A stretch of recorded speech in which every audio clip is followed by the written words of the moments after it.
Hey everyone, it's Sabre, and today I get to talk about a specific use for IVs up there, known as the flop lock. As a quick refresher from my last video, IVs up there is a meteor beneath her, meaning that ASDI down won't work against it, only true crouch cancel actually reduces its hit stun. In addition, it's a relatively weak meteor, meaning that instead of knocking an opponent into the air at all percents, like say Falcons or Ganon's there, they just kind of go into this crumple animation and they sit there and stun without really moving. We don't have a ton of time to follow up after landing this up air because it's relatively weak, so usually we have time to do something like a jab or a dash attack, since by the time we grab or go through a jump squat and put out an aerial, they can act again. But footstool comes out on frame 1 in the air, meaning that if you land next to them with up air, then you can jump and footstool them out of their crumple animation, like this. If we footstool them, then they go into this footstool animation, which gives us plenty of time while we're above them to up air down on top of them with the meteor hit, which puts them in that same crumple animation, allowing us to footstool again, and then up air and so on and so forth. This is what's known as the flop lock, an extended combo loop that should lead to death on almost the entire cast.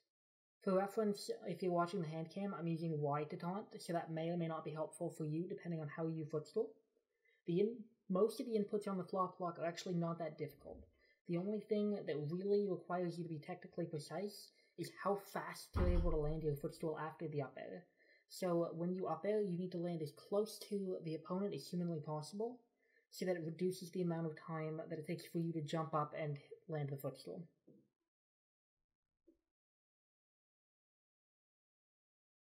So now that we understand essentially how flop lock works, let's talk about some ways to get it started. The simplest is if you find an opportunity to hit a grounded opponent with up air. It could be an up air from ledge against someone trying to bait a get up option and crouch cancel, or it could be a punish after someone whips a combo, but that's the simplest way to begin flop lock. I've actually linked a chart in the description of this video that shows when up air does enough stun to begin getting the footstool safely before they can act out.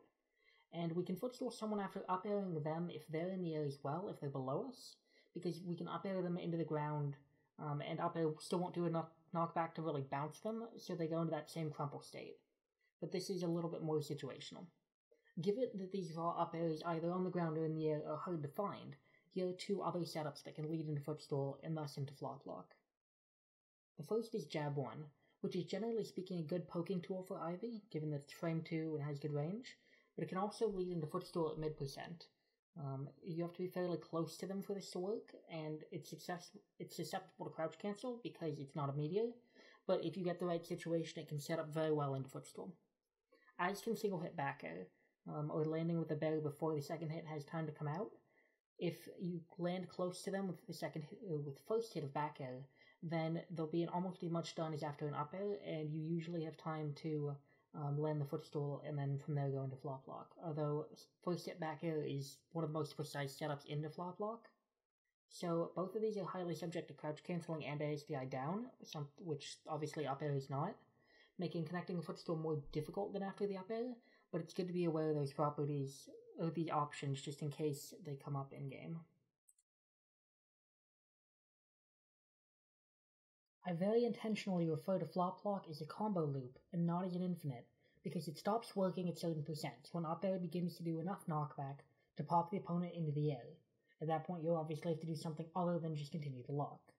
The percent which this ends is based on weight, and is included in that chart that I mentioned earlier. So, you have two options. You can either end the lock before up air begins to pop them up, or you can attempt to combo out of that pop-up. On the majority of the cast, you can just end the lock before the pop-up would occur by daring after the footstool. Sweet spot down air will set up perfectly for either up air or up B, depending on how they DI the dare, and will usually kill if you're almost at the range where the up air will begin to pop up. However, on some characters, also listed on that chart, their footstool animation makes them duck too low for you to get the sweet spot of down air, so we're better off just making them pop up with up air. If you choose to just pop them up, then you have a couple options. On most of the cast, your best bet is to run up under them and just up smash. It'll kill them off the top really fast. But against fast fallers or semi-fast fallers, we don't have enough time to do that before they hit the ground and can tech.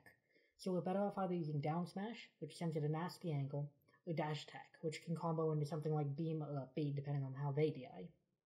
Regardless of whether you feel comfortable going for footstool down air, or if you just want to combo after the up air pops up, It's really important to familiarize yourself with how to end flop lock properly, and knowing when up air will begin to pop up on the matchups you're likely to run into in bracket.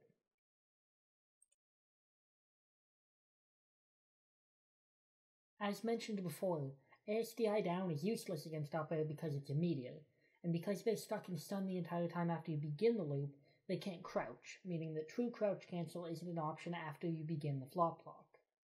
This means that the opponent's only real option is to SDI the up air as hard as possible to the left or right. But this isn't even as cut and dried an escape as it is on most combos, because of the fact that Ivy chooses which side to up air on after every footstool. So for example, were I to footstool someone, they begin the SDI inputs to the right, as I up air on their right side, then they've just SDI'd into me and done nothing other than make it easier for me to land my next footstool. This means that even perfect SDI becomes a 50-50 depending on my ability to guess which way they're going to SDI. With good SDI to the opposite direction of my up air, it's easy to escape, but that's really the only way to actually get out of flop lock. So given that SDI is the only effective way to escape the flop lock, what do we do if they try to SDI under a platform? Or if we land one of our footstool setups underneath a platform, where it might not seem like we can just go for a footstool? On some characters, you really can't do anything, and I actually have another chart that I've linked in the description laying out what exactly you can do depending on the character that you're fighting and the stage. On some characters, like Squirtle, they're actually so short that you can flop lock them under the platform, which makes our job much easier. On others, like Marth or Link, we have a cool option after a footstool, where up air would move our collision box above the platform before the hitbox comes out, but Dare moves our boxes above the platform afterwards, so we can put out the sweet spot down air and then suddenly appear on the platform as our collision box moves, and charge an up smash or go for an up air with relatively little lag. Again, this is something that's stage and matchup dependent, but when we get this set up, it's a really easy way to just get a charged up smash and get a fast kill. And it's important to know what you can do if you land an up air in there underneath the platform. So like I said, I've linked that chart in the description as well.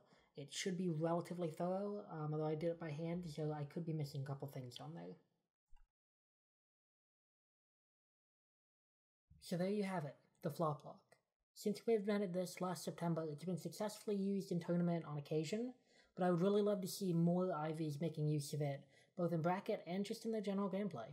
When fully optimized and the player is actually working to negate SDI, this can be a death after you land an up air around 30 or 40%.